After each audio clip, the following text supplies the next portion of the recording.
We've talked many times about how the real purpose of Obamacare is a massive transfer of wealth to a few selected individuals. The same thing is true of carbon credits and carbon taxes. And we're going to talk to Marc Morano of Climate Depot about that and about climate change. Welcome, Marc. Thank you for having me. Now, you've got on your website the fact that although carbon dioxide has gone up 8%, in spite of their models, we've seen a plateau or actually a decrease in global temperatures for the past 17 years. So their models aren't working. No, in fact, the theory at the moment isn't working. In fact, if you go back geologically, the Earth has had many times higher CO2 with similar temperatures to today. We've had ice ages with lower CO2. I mean, it is a fascinating to look at. If you look at the recent years, since 1997, 98, we've had no global warming. Put another way, every kid who graduated high school this year has not experienced global warming. Put even another way, kids in elementary school today have only experienced a slight global cooling since 2002. And this is what you call egg on your face scientifically. Well, maybe that's not a scientific term, but you get the idea. Yeah, but they're all hearing, all these kids in school, to them, the reality is that there's massive global warming because there's been this massive media campaign as well as campaign within the schools to convince them that that is the reality.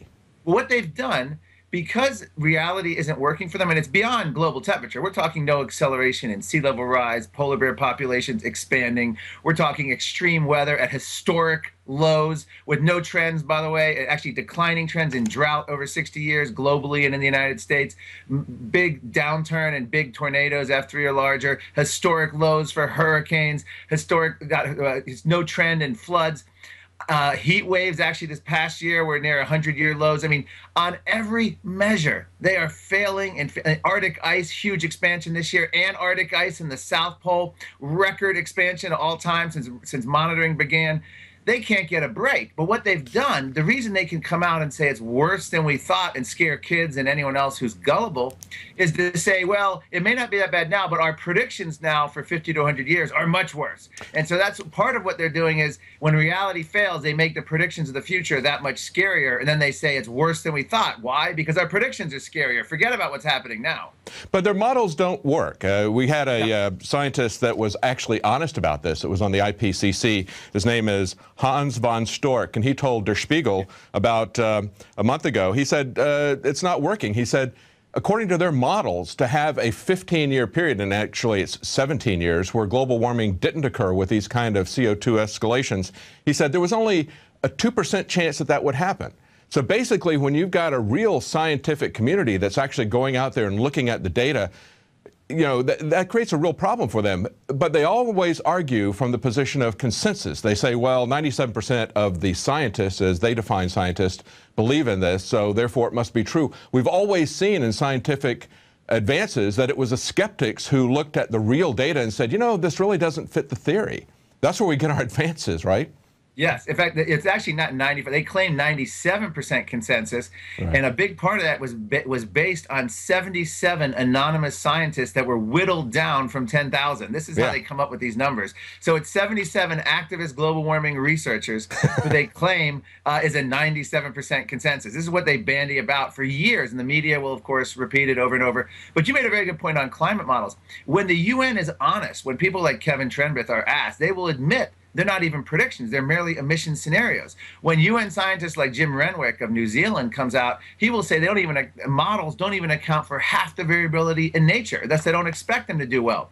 But they're a useful tool because they can pretty much tune a model to show whatever you want. And when you're a United Nations activist scientist that you were handpicked by a government to go to these UN conferences where your summary for policymakers, your report, has to be signed off on line by UN bureaucrats and boards, believe me, your climate models are going to show scary things or you have no business being there. This is a self-serving organization. If the UN climate panel fails to show global warming as a problem, it fails to have a reason to exist. And we saw the Climategate emails a couple of years ago. It's actually 2009, they released 1,000 of them. Then 2011, they released 5,000 of them.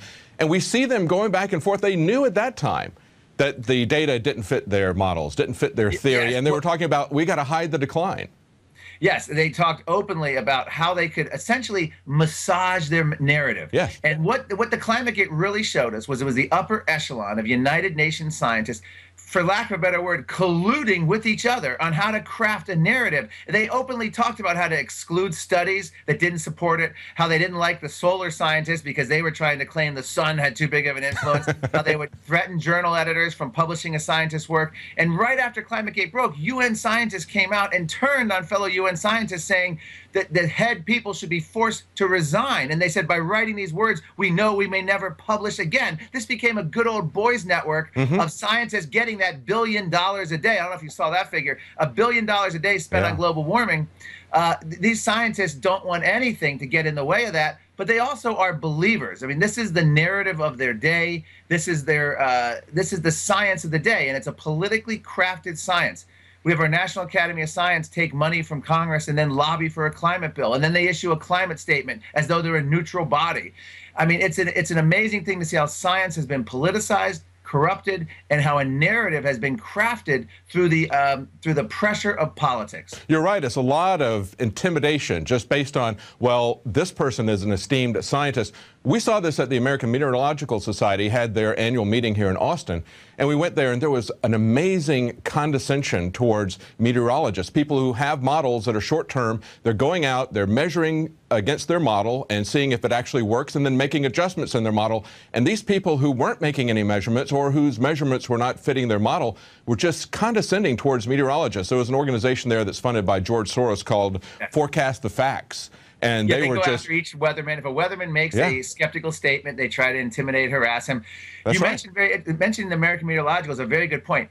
A survey at one point a few years ago showed up to 75% of the rank and file meteorologists of the American Meteorological Society were not only skeptical of global warming, but many believed it was an outright hoax. They actually used the word hoax, like the Weather Channel founder John Coleman has used. Yes. Because of that, the governing board, and this is how they come up with a consensus, but the American Meteorological Society issued a statement saying they agree with basically Al Gore and the UN. How is that possible? Well, a small group of 24 or so governing board members of the American Meteorological Society and all these other science bodies come up with a politically crafted statement with leaders that are tied to funding and Washington politics, and they exclude the members. There's no direct vote. There's no direct voice of the rank and file members. They come out with a statement. So you have a group like American Meteorological, 75% are skeptical, but yet the group is on record as being totally supportive of the UN climate view. That's Absolutely. how they craft a consensus. It's called total nonsense. Mark, we're almost out of time. Real quickly, just touch on this idea of carbon credits. This is something that Al Gore has put together with a former partner of Goldman Sachs, the blood and gore carbon credits. Why should we have to pay them? We see that there's not any global warming, but they're still maintaining that that is happening. Why should we have to pay them a kind of religious indulgence? Why not pay you? Well, what Al Gore did is he had a group called Kleiner Perkins, and they invested $1 billion in 40 different firms. This is back, I think, in 2008, 2009. Well, why did he do that? Well, he was counting on UN climate treaty. He was counting on cap and trade to pass Congress. Gore was a self-serving lobbyist when he testified before Congress. He had the most to gain. This was a man on a quest to be the world's first carbon billionaire. Of course, his divorce with Tipper made him half the man financially he used to be. Or if he hasn't officially got divorced, they're separated. But I got to stop you there, Mark. We're out of time. I wish we had more time. We're going to have to come back and talk in detail about Al Gore's scheme, because this is something that's kind of like the Federal Reserve, in my opinion, except on a worldwide basis. It's an amazing scam they've got coming up. Thank you so much for joining us today. A great site for information. That's climatedepot.com. Marc Morano. Thank you very much. Thank you. Bye-bye. Well, I wish we had more time to talk about Al Gore and his scheme to become the world's wealthiest man. Stay tuned to Prison Planet TV. We're going to come back to this subject. You can become a subscriber, and you can share that with up to 10 other people simultaneously. Well, that's it for tonight. We'll be back tomorrow at 7 p.m. Central, 8 p.m. Eastern. Stay tuned after the news for more special reports. Now you can watch The Alex Jones Show live as it happens at Infowars.com/show. You'll find links to all of our content there and a free 15-day trial for Prison Planet TV. More than 60 movies and documentaries all in one place at Infowars.com/show.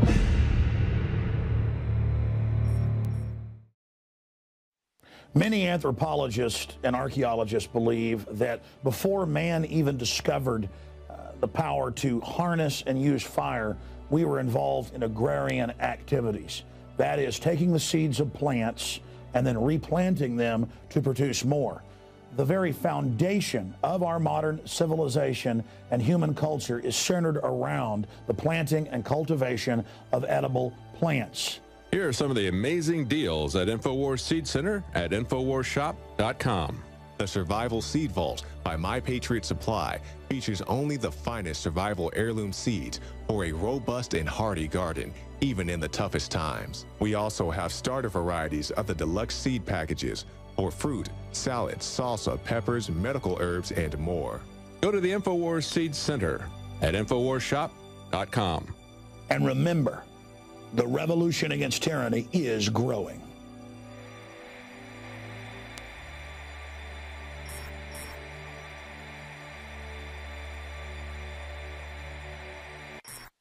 Many anthropologists